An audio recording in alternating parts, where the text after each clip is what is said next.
Good morning. We're here on our 12th edition of Lunch with a Lawyer.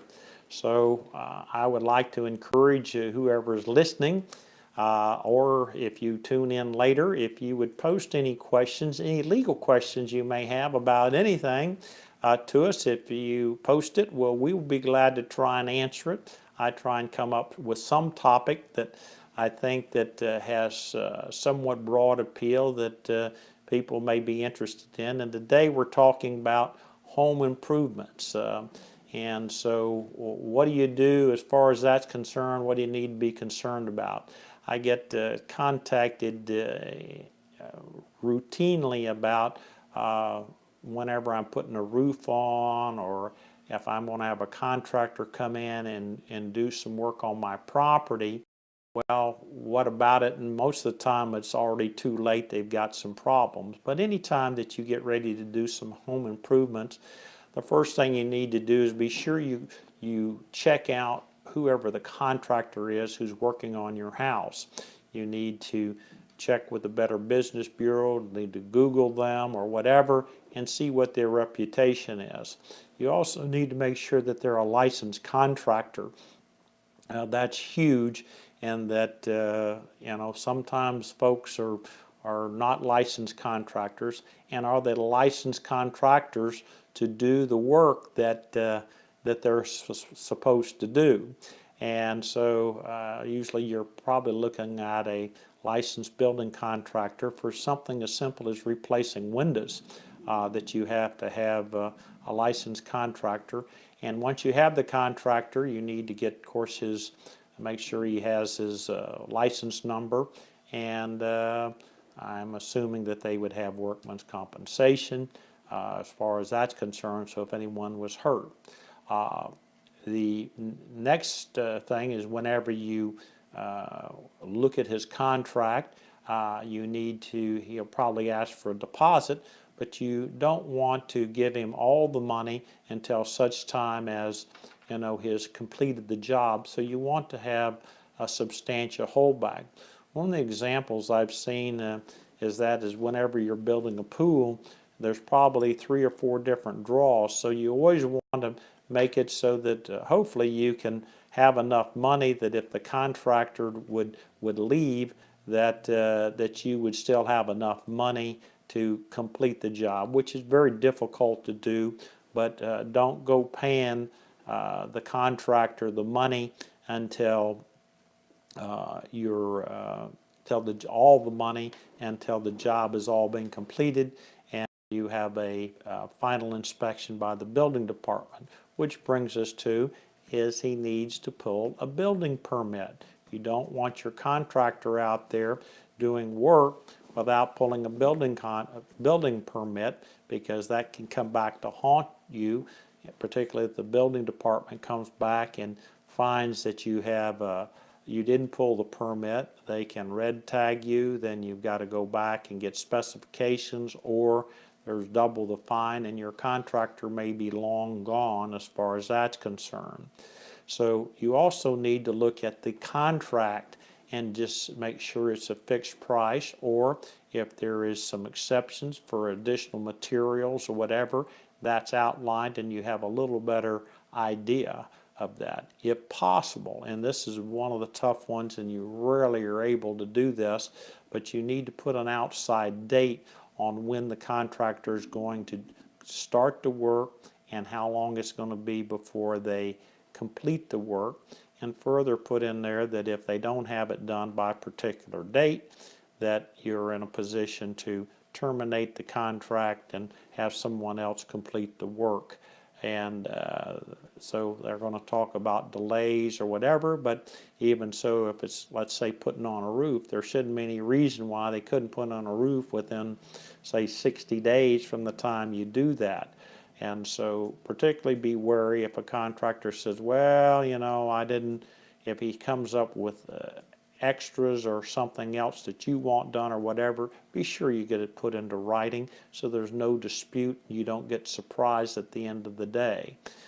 You need to be wary of whenever you have a contract and it has allowances such as for a light fixture or whatever it is. make sure that that's realistic as far as you're being able to find the appropriate fixture, or it falls within your budget, so that you don't have a surprise at the end of the day. So as part of your home improvement, you'll also need to that the contractor will have you sign, in order to be able to get the building permit, a notice of commencement. The notice of commencement ties into the construction lien statute, and that's the commencement, and it's the obligation of you, the owner, to be sure that a notice of commencement has been filed. And that is something the contractor should be able to complete, that shows who the owner is, who the contractor is, and if any material men of the contractor or any subcontractor who does work through the contractor, they know who they need to send a notice to owner. That's a notice that they are giving the owner, that says, well, look, before you pay the contractor, make sure we've been paid for whatever materials or services we've performed on the job. And so that's the purpose of the notice commencement, to identify contract and owner, and where to send the notice to owner. And also, if they don't get paid, as far as filing a claim of lien. So that is something that whenever the contractor gets a draw, if they get one draw, you should ask the contractor for a progress payment affidavit saying that they paid everybody up through the date of you're giving them the draw. And then whenever they complete the job, you need to get them to give you a contractor's final affidavit whenever you give them the final payment. Along the way, you ever get a notice from a material person, subcontractor, or laborer that hasn't been, that they give you a notice to owner, that does not mean that they haven't been paid. That just means that you need to check with them before you give that to make another payment to your contractor. And so you get a partial lien waiver as far as if there is a notice, if you receive a notice to owner. Usually with small jobs, you don't wind up with notices to owner, but that is something that you need to deal with. But you do need to stay on top of your contractor or whoever you select to give you progress payment affidavits saying that they paid everybody up through the date that you give them the money, and then hopefully they go about completing it. Once they get if they get the final inspection, you are obligated, in fact, to pay them what is owed under the contract. You may have a punch list item as far as items that they need to address, and that's something that you need to work with them on, and ask them for the warranties as far as your whatever manufacturer's warranties, such if it's an air conditioner or any type of equipment. With roofs, it's interesting. I think the warranty, as far as a 30-year shingle roof, or I think the warranties are right on the shingle, the paper that bundles the shingles, and I rarely think that you wind up with the shingle warranty, but you might ask him if he wouldn't provide you with that. And also I ask him about what kind of warranty your contractor gives you as far as the work that's being done on the property. So you need to talk to them as far as that should be in the contract, that they'll provide a warranty as far as their labor is concerned if they didn't do it properly.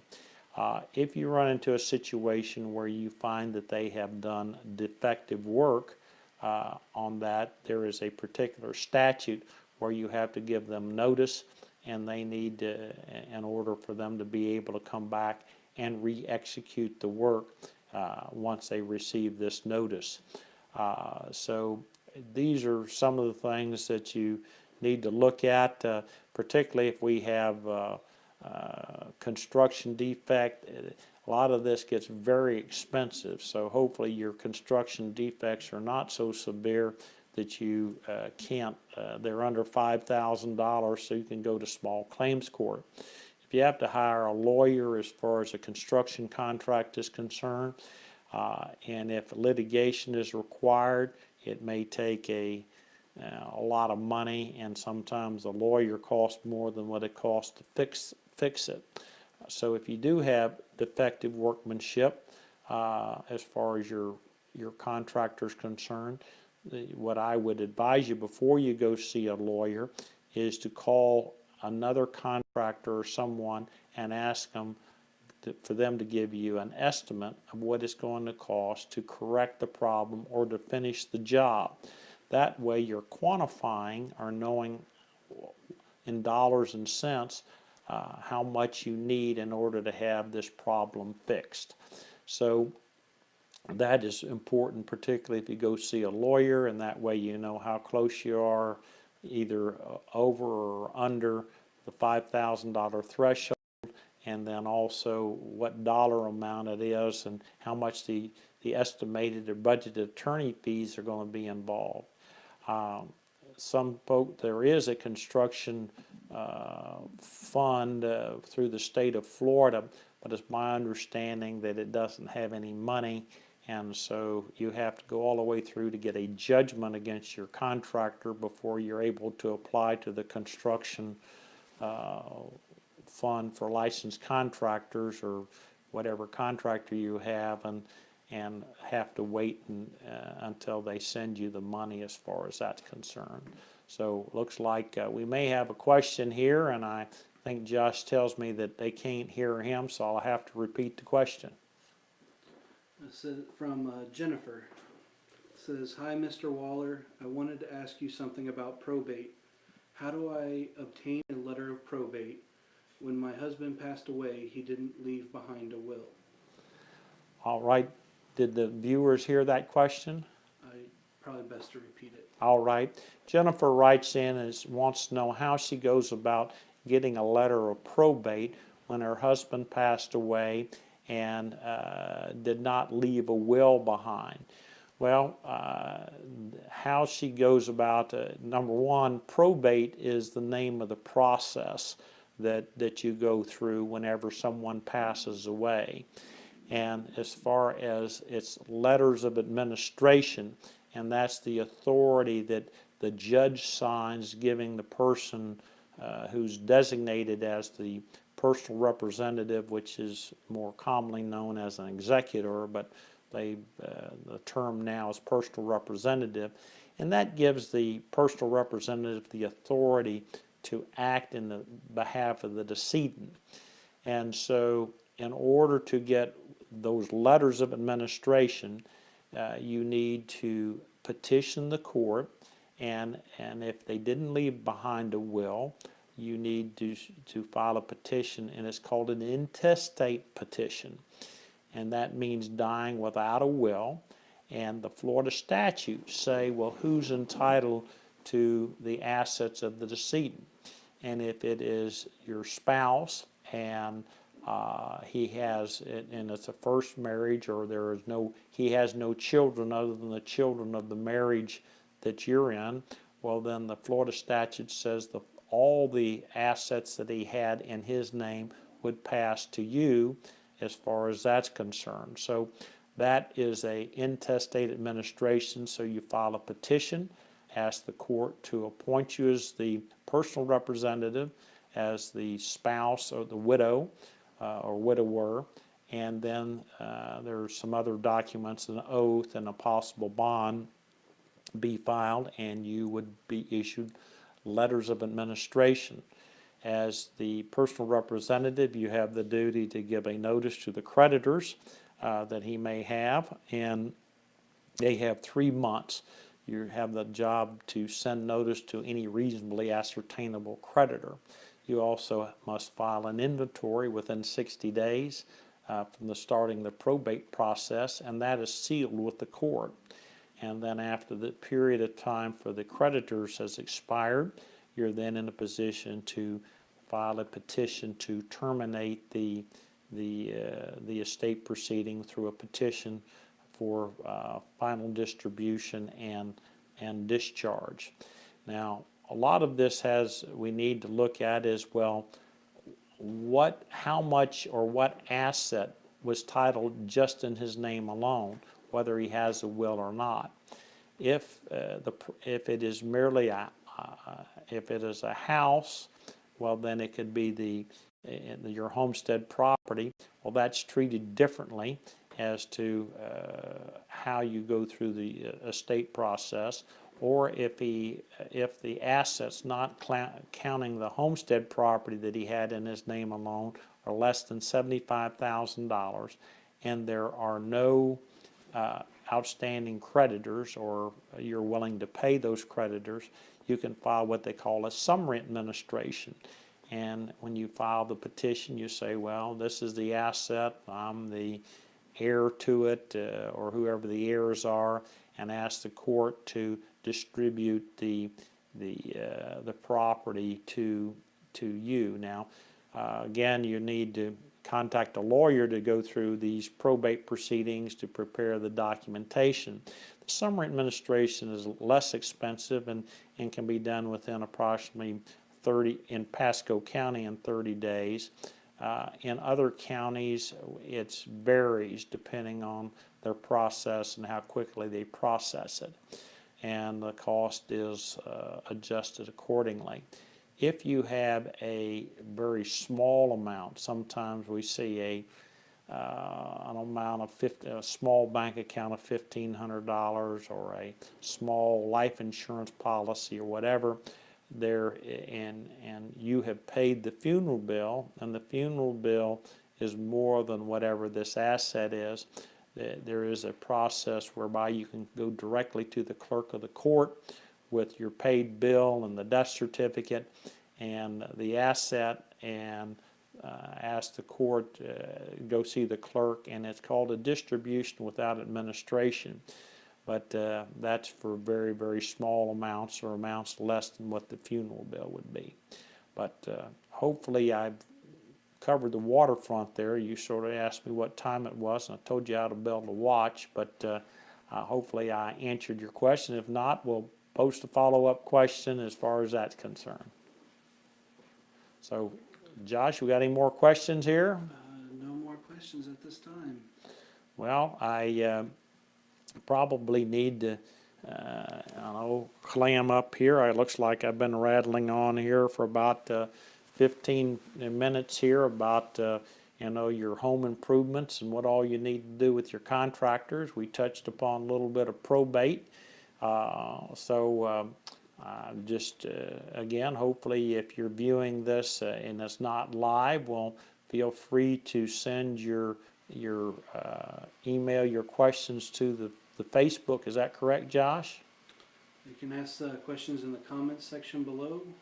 They can email their questions at video_suggestions@rdwaller.com, and they can also check out our video archive at rdwaller.com.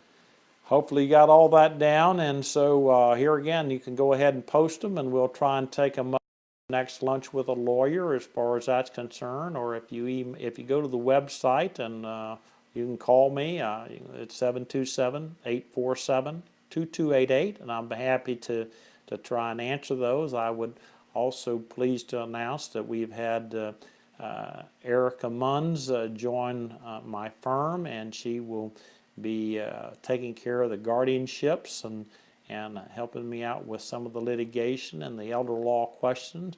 So we're pleased to announce that she's joined the firm, and we're looking forward to working with her as far as on a go-forward basis. So I won't keep you too much longer, so you can get to lunch a little bit earlier unless we got another question. So if not, we'll see you next month, the second Tuesday of July, right after the 4th of July, I guess. So, all right. Thank you very much.